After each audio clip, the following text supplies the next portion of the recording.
As I have reported on numerous occasions on this motherfucking show, indigenous folks everywhere are engaged in acts of resistance against capitalism, occupation, cultural genocide, and environmental destruction. But these acts of rebellion by the original inhabitants of Turtle Island are not new and date back from the very early days of the first European invaders. To find out more about this rich history, I spoke with Gord Hill, author of 500 Years of Indigenous Resistance. Hey Gord, how the fuck are you? I'm doing good. So, 500 years of indigenous resistance. Just what the fuck do you mean? Well, 500 Years of Indigenous Resistance is basically a history of indigenous resistance against European colonialization here in the Americas.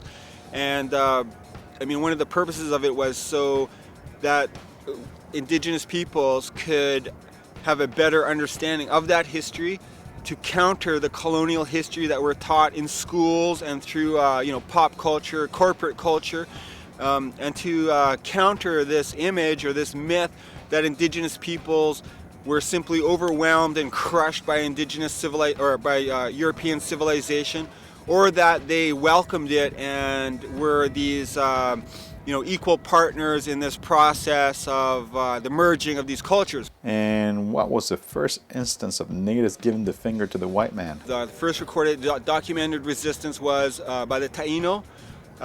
When Columbus left the Dominican Republic, Haiti, which he called Hispaniola, he left a detachment of Spanish conquistadors on the island, and they were instructed to construct a fort and to begin taxing the local population and setting up for the return of Columbus, with a much larger force, which he did a couple years later. Well, when he returned, he found that the detachment that he'd left had been killed, and the fort that they had constructed had been burned down because the Taino had retaliated against the aggression carried out by the conquistadors. So you also took this text and made it into a graphic novel called The 500 Years of Resistance comic book.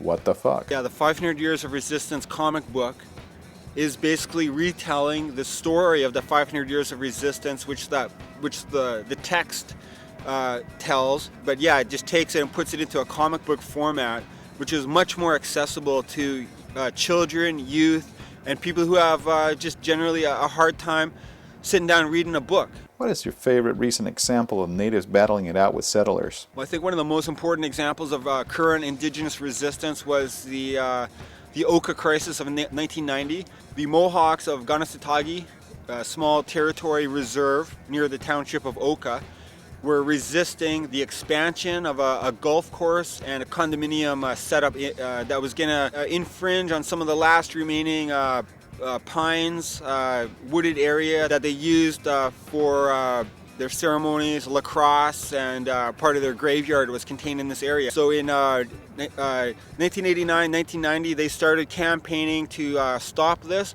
They organized protests. They had petitions.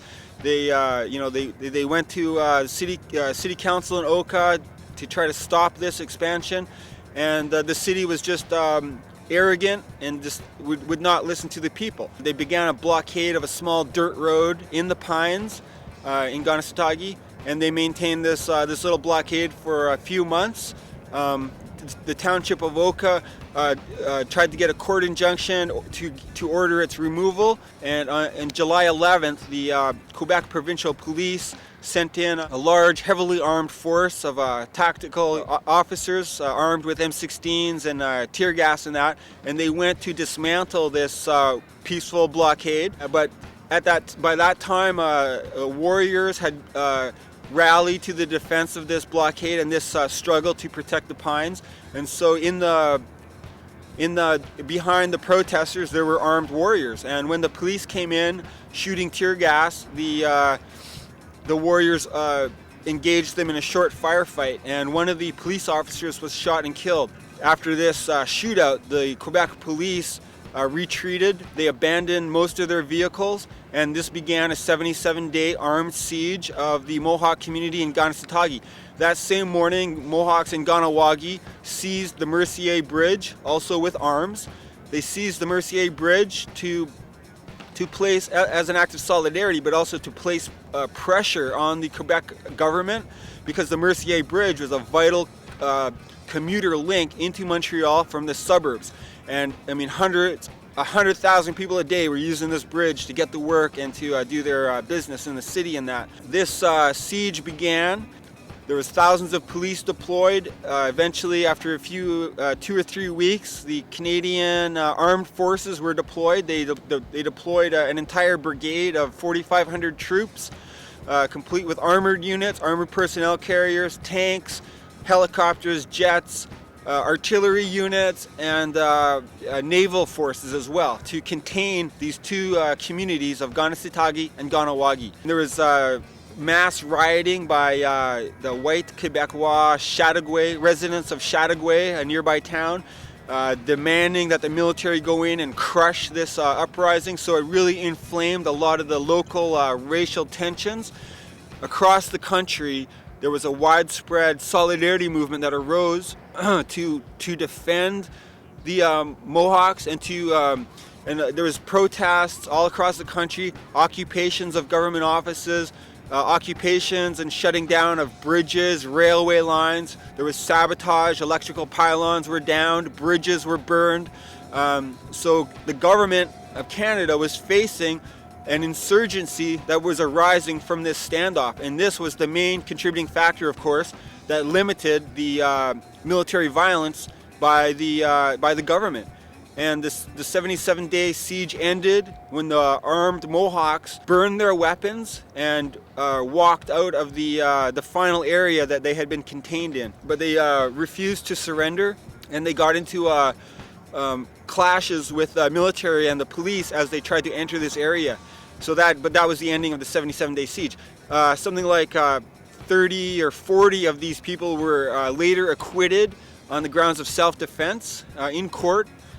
And the golf course and the condominium project were never expanded. So the Mohawks were victorious. And not only were they victorious in their local struggle, but they helped inspire Indigenous resistance and set the tone for Indigenous resistance throughout the rest of the decade of the 1990s and even up to this day. Thanks, Gord.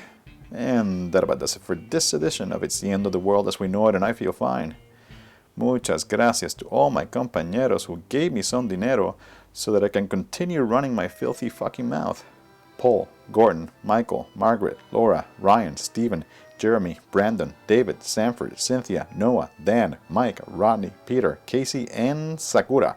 Humflower.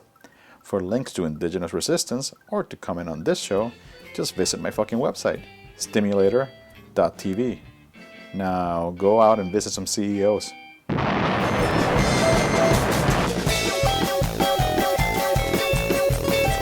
Remember, kids, you can podcast high-quality video of this show at submedia.tv.